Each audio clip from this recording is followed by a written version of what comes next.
What's new? Oh, not much. Just normal kind of Tuesday yesterday, just for everyone, right?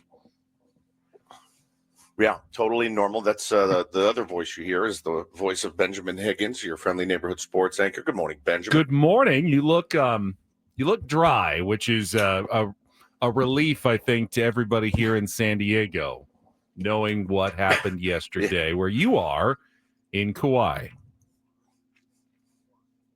Yeah, man. Quite the afternoon it was for me and my family, continuing on till almost this morning. But what a day indeed. Is there anything else that you need me to do for Channel 10? Just so you know, any other content that I need to provide for your other employer? You Just did while a I'm great here, job. You were the you've man got on the me. scene. I'm a captive audience here. Did that weird you out? Last night I wanted to ask you, did it weird you out to know that I was fleeing a tsunami with my family and you're like, hey, I hope you're okay. Any chance you can do a 2-minute hit? How weirded out were you? Because that actually happened. I did happen, and I felt certainly a little awkward about asking, but at the same time, you are a newsmaker. And when you're a newsmaker and I'm a journalist, that is part of the job, that you have to ask those awkward questions sometimes. We're actually sitting there having a meeting. So, yeah, our boss's call, it's about, I don't know, what time in San Diego. After the tsunami warning, it's like 7:30, 8 o'clock. And we've got this big conference call, and there's like 10, 12 people on it talking about our 11 p.m. coverage. And they asked the question, does anybody know someone who might be over in Kauai, who might be able to be on? And I'm standing there kind of silently for about 30 seconds going, I don't want to ask him because I just don't want to ask him. But everyone knows that I know someone who's in Kauai, and I'm going, yeah, I know someone who's in Kauai right now. I will give him a call and see if he can do a little Zoom for the 11 o'clock news. God, that's funny. And I will give you credit. Not only did you complete the Zoom call, you did it so fast that conference call wasn't even over by the time we recorded it. I walked over. You said, yeah, I'm ready to go. Let's do it. I interviewed you. I walked back to the conference call. They said, is he going to do it? I said, he already did. We've already talked about the evacuation and the tsunami in Kauai. It's done. It's ready. We'll have it on the 11 o'clock news. Hang on. Here's a little... Dude, I mean, it was wild. It was wild. I got to tell you, getting that... I had a whole wild series of text messages and alerts that I got to my phone yesterday. It was an unbelievable day. Nothing made me laugh harder than the text that I'm about to show on the YouTube stream between the three of us, where we're going, holy crap, like this looks insane. Ben, can I also use that for Channel 10? Sure. Then THX. I don't know why the THX laid me out. I was sitting there like watching the game or whatever time that was. I was howling. I was laughing so hard. I hope it makes you feel good that I was the big hero last night for Channel 10's coverage. We differentiated ourselves from the rest of the market by having Stephen Woods on our program last night. So there you go. THX is like the greatest thing I've ever seen, ever. Oh my God. I'm sitting here like, oh my God, are you okay? Have you evacuated? Like, what's going on? Like, hey, I think you're going to be okay. This is just got to be an abundance of caution. And then Ben's just, can I use that on Channel 10? THX. It was unbelievable. I mean, listen, Betty, you're not alone. I got the same text from John down the hall. You guys know John from KSO, and he's like, hey, buddy, hope you and the fam are safe. Could you call in the morning if you have a moment? And then texted me this morning. I'm like, no problem. The one I did turn down, I got some DM from somebody at the Wall Street Journal at like 10:45 last night. They're like, do you have 5 minutes to talk about what's going on the ground there? And I'm like, I'm not doing this right now. The Wall Street Journal. I'm like, I'm exhausted. But that would have been good for our brand. Obviously the best, listen, it would have been actually. But, I was just telling the fellas too, we're friends, right? We do a show together, but we're also dear friends. And we text each other throughout the day of, anything that goes on in our lives that is, noteworthy, or that's what buddies do. So we're on a group text, and I text these guys. I'm like, so we get off the air. I left about 30 minutes early. and I got to calm down, by the way. I've slept for 2 hours. I've had 2 massive cups of coffee. You're just on adrenaline and I'm as jittery caffeine. as can be. Straight adrenaline. Let me take a deep breath. Let's all do it together. 1, 2, 3. Okay. Yeah. Okay. I feel a little better. So I left the show a little early, ran down, picked my brother up. We went down to the most stunning golf course ever. It's Mackay at Princeville. And my brother and I are like, well, yeah, it's a little rainy today. No big deal. And we go out and start playing, and we are absolutely dumped on by the first hole. I mean, I'm soaked to the bone. My shirt is completely wet. My pants are wet, but I'm knocking the crap out of the golf ball. And I'm like, well, this feels pretty good. I haven't swung a club in 6 months, a little time away. And the guys we were playing with, oh, don't worry, it'll break up. Yeah, I know. I've been here. No, absolutely, it's going to break up. It never broke up. And we got through 9 holes, and we were, huddled under trees waiting for the rain to pass. And that was it. And he looked at me, I looked at him. He goes, I'm going to go in and see if I can get some of our money back, like a rain check. I go, all right, I'm going to go get a sandwich, and you go do that. And he's like, done. So he goes in and gets half our money back. Well, I'm eating my sandwich, and I look up and I go, oh, that's Pierce Brosnan. Pierce Brosnan walks by. Like Mrs. Doubtfire, James Bond, Pierce Brosnan. The Thomas Crown Affair. James Bond. The Thomas Crown Affair walks by as I'm eating my sandwich. And I thought, that's going to be the most interesting part of my day today. And boy, was I mistaken. And I said hello to him and told him, I'm a big fan. He was just in Mobland. And I said, I'm, big fan of your work. He's like, thanks. I mean, listen, it was a little bit intimidating for like a 75-year-old Englishman. So I really thought this is going to be the coolest part of my day, the most interesting part of my day. Can we stop real quick? Just quick timeout. How does this always happen to you? And by the way, especially on vacation, you're not like in New York City, in Los Angeles, like, where there may be a bunch of stars. You're in Hawaii, you're in Joshua Tree, you're in Big Bear. Like, crazy. It's insane how this always happens to you. Right. Shia LaBeouf. It is pretty nuts. Yeah, that's true. That was in Arrowhead. Which was nuts. But yeah, there was 2 people at a buffet, and one of them was me. The other one was Shia LaBeouf, and I'm standing there going, "Oh, good morning." But so man, I got to tell you guys too. So we go home, and my brother's wife's pretty stoked, and Hannah's pretty stoked that we're home. Probably 2 hours early at least. We load up the kids. We go down to Hanalei Bay, which, if you've never been or seen it, the most beautiful setting you could ever imagine to sit at the beach. We walk out, and I actually remarked when we're walking down, of course, lugging Tommy Bahama umbrellas and chairs behind us like total tourist weirdo slobs. Howleys. And we're going down there, Howleys. And sure enough, man, like I looked at the water and I go, it looks like a pond. There was so still. I mean, there was nothing. It was just as still and blue as could be. I said, this is going to be a great day. We legitimately had one of the best days I can ever remember as a family. I took my nephews down to the pier. We jumped off the pier. I got to tell you about my 14-year-old nephew, remind me, pulling a phone number live and in person in front of me and the family yesterday, which was unbelievable. So we had the most beautiful day. Bo and I holding hands, snorkeling through the bay. Like, he comes into my arms. I'm holding him, and I go, buddy, real quick, look around and take this in. And I said, these are the days when I'm dead and gone. These are the days you are going to remember. And he was like, it was just incredible. It was truly an incredible Did you actually day. say that? I was going to ask, like not something you should tell those your exact you words? said those words. On my children's souls. I literally held both. Taylor wouldn't let me hold him because he was a little bit afraid of the water, but I was holding Bo in my arms, and I go, take a moment. Something we've been working on with our kids. They may be a little spoiled. So we're talking a lot about gratitude, and I'm holding this, and I go, look around, man. look around. These are the days when I'm gone, you will remember. When you're here with your family one day, these are the days that you're going to remember for the rest of your life.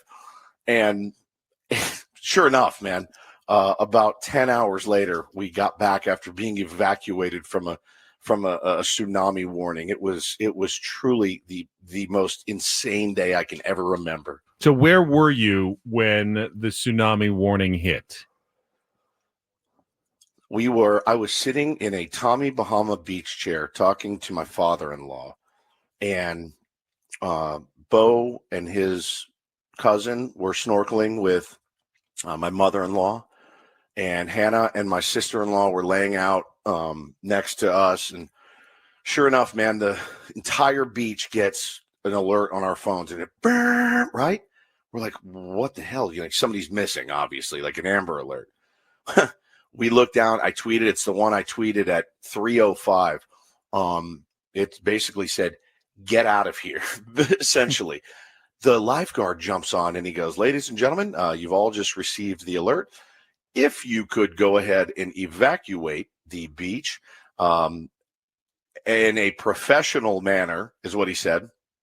The beach is now closed, and we are looking at each other like, "Are they serious right now?" So it's about maybe 150 yards from the beach to our home. So we all walk down, we load up the umbrellas, the chairs, everything, the boogie boards, and we load up, we come back, and we're like, what? Of course, the first thing you think is, do we really have to leave? Like, is this serious? So I look out the front window, man, and there's already a huge line of cars waiting to exit, because again, there's one road in and out of here, essentially, And when I go, guys, look, like this is legit.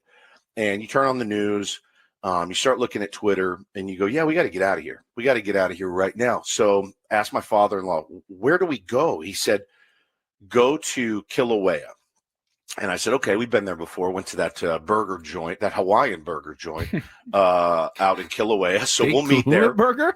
My brother had tasty burger. Yeah, the Big Kahuna burger. You get a Sprite? That is a tasty burger. Yeah, delicious Sprite to wash it down.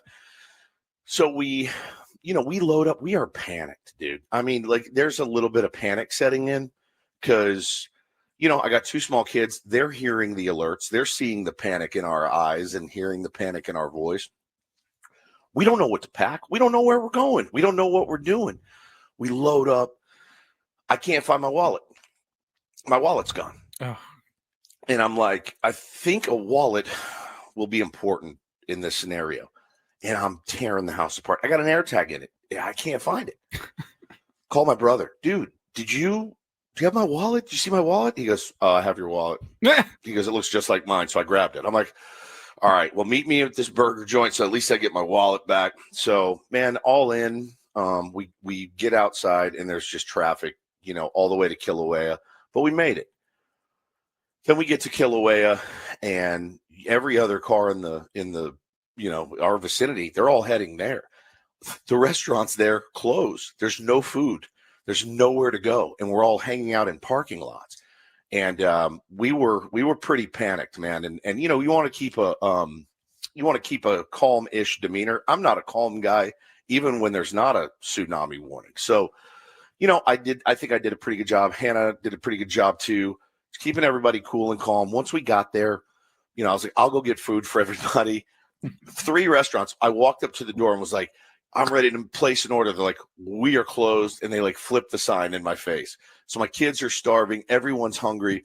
Finally found a place that made poke bowls and got poke bowls and rice for everybody. And we ate it on the hood of the car as we waited. And once we were in Kilauea, which is higher ground, that's when the sirens started going off. Every like 30 minutes, loud air raid sirens. And we're going, and my kids at this point are like, all right, we're a little nervous. So, I mean, there's still so much. Like it's crazy. Keep in mind here, also just Hawaii quickly, time. Woods, I see like Jordan in the chat said, well, San Diego also got a tsunami warning. It's not that big of a deal. No. So we got a tsunami watch, which is common when any of the time there's an earthquake in an ocean everywhere around. It's just going to get a watch. Like we don't know what's going to happen, but just be ready. We got upgraded to an advisory, which is like, okay, maybe there's some minor impacts coming your way.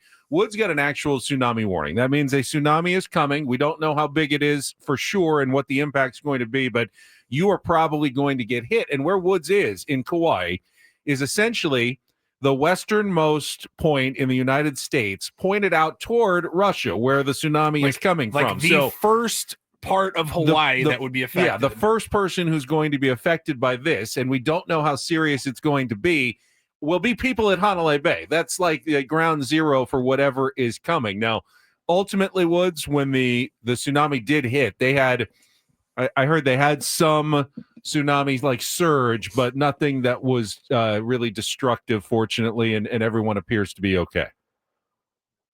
Yeah, no question. And I mean, listen, you run into, and I say it's not just Jordan. And I look, yeah, you're right, man. Ultimately, I'm here, I'm alive. Our house is still fine. Like, there's nothing that really happened. But you know, when because again, my initial reaction was, I don't want to do that. I don't want to go anywhere. I don't want to pack up, and yeah, let's just be here.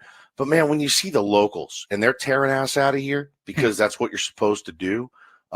That's what kind of got me a little bit. I saw the locals tearing ass, and I'll say, man, like you deal with a lot of sports hardos in this business. I can be a sports hardo. Ben can, Paulie can. There's nothing worse than a weather hardo. I've realized that last night. I had a couple guys on your tweet, Ben, with my video, like, nothing's going to happen. I'm like, if you could prognosticate the weather, buddy, you wouldn't be on Twitter with 59 followers. You would be sitting somewhere like, only God can predict exactly what's going to happen. And it's those people that are the ones that end up sitting on their roof waiting for a helicopter to come rescue them because they're weather hardos. You don't know the weather. If we know anything these days, the weather is unpredictable as hell. Ask those families in Texas with flash floods. My brother, my nephew, his teammate lost a sister in that. And so you just don't know what's going to happen. Dude, and when you get that notification on your phone, when you get that weather advisory, and it said, I mean, I read the one that you sent us, like your lock screen, the announcement, and it says literally in there, you are in danger. Now, I don't know if that's just, I don't want to say a scare tactic, but if they're just saying like, hey, we're talking in extremes here to get people to start moving, then I understand that. But still, especially when you don't live there and know everything and your surroundings, like when you read that on your phone, you are in danger. That's terrifying. And you start asking. I asked a guy at the restaurant when we got to higher ground. I said, "How long you been here?" He goes, 55 years. And I go, "You ever see anything like this?" He goes, "Never." He said, we've gotten the alerts and stuff before. We had a kind of rough one, 11 years ago." He goes, "But nothing like this." He said, "Never." And with as unpredictable as the weather is, when you see the panic in that dude's eyes, and yeah, like I got my little kids there with me, there's no way I'm going to sit here in this house and be like, yeah, ain't nothing going to happen to us. Because again, then I'm on a door floating, waiting for somebody to come rescue me because I didn't evacuate like I was told to do. Yeah, I have no regrets about doing it. It was a nightmare. It was a nightmare of a day, no question, and night. But man, ultimately, yeah, we're safe. Everybody's happy, or everybody's healthy. The kids were, I can't even tell you, dude, I'm probably going to choke up. My kids, and you guys know this, I share a lot about my kids on the air. They can be very difficult at times. These two dudes yesterday were heroes. I mean, when I say not one single complaint for 10 hours, nothing, like no bitching, no grousing, no moaning, nothing. They were, yes, dad, yes, mom, as good as they could possibly be. I was like, I will buy each of you a car. Like, you were so good. I could not be more proud of how they behaved yesterday. It was just incredible. And hey, Tay, all the locals were. So amazing. We're in the car. We've been evacuated. What are we waiting for? Salami. What is it? Salami. And the salami's coming right now? Salami. Are you nervous? No. Okay. Well, we'll wait and see what happens. Hopefully the salami doesn't hurt us, right? Yeah. All right, buddy. Oh my god, It was unbelievable. When he said that, I go, oh my God. I go, I got to get this on air. That's amazing. But man, dude, it was, and again, let me say this too. I got so many DMs and so many tweets and so many texts. I can't thank you guys enough for your genuine concern about me and my family. I really can't. It was overwhelmingly heartwarming and sweet. And I wish I could have written every single one of you back. I couldn't believe it. And my mom and dad are up and they're watching and we're okay and everybody's okay. It was such a trip though. I mean, it really was such a trip. And the waiting for the all clear was like, it's like we were sitting in a bank parking lot, like just waiting for the all clear. And once we got it, man, you heard all these car engines start up. You see all these lights pop on, and then there's just this big line of cars to get back into. I saw like overhead footage of like the one road, like you said, getting out of there and the traffic. Yeah. I mean, it was gridlock, like nobody was moving, and I'm like, that looked awful. You guys, and I have to shout out KKCR. It was it's Kauai Public Radio, and they had the same two people on, I think, the entire show. And you know, they're getting really punchy by the end of it because they're trying to keep everybody updated. They're like, by the end of it, they're like, okay, brothers and sisters, please drive safe because safe driving is pleasing and very important when you drive safely to be pleased to get home to your ohana, aloha, and mahalo. They had lost their minds. They were on for 7-8 straight hours. I'm listening to this and I'm laughing because I'm like, oh, I've been there. I've been in those times where you don't know what's going on. The power of radio. It was so comforting to me to get updates mixed in with some music requests that they were also playing, which was just fantastic. It was community radio. They saved us, man. They really did. And that's where we heard we were all clear. Got home 11:40, and I was like, yeah, man, I can't call in tired tomorrow because if that were the case, I don't think anybody would be here this morning. We're actually going to have a tired off later on the show, our very first tired off, but we made it. We're okay. We're here, and I'm a little bit out of it, but we're going to get through it. Glad you're all good. Really, we are. And I'm glad your kids were so good, although they were probably silently contemplating the terrifying realization that their dad is going to die someday, which they hadn't thought of before you brought it up. So I'm not surprised they were pretty good. I like to keep it real with them, as you guys know.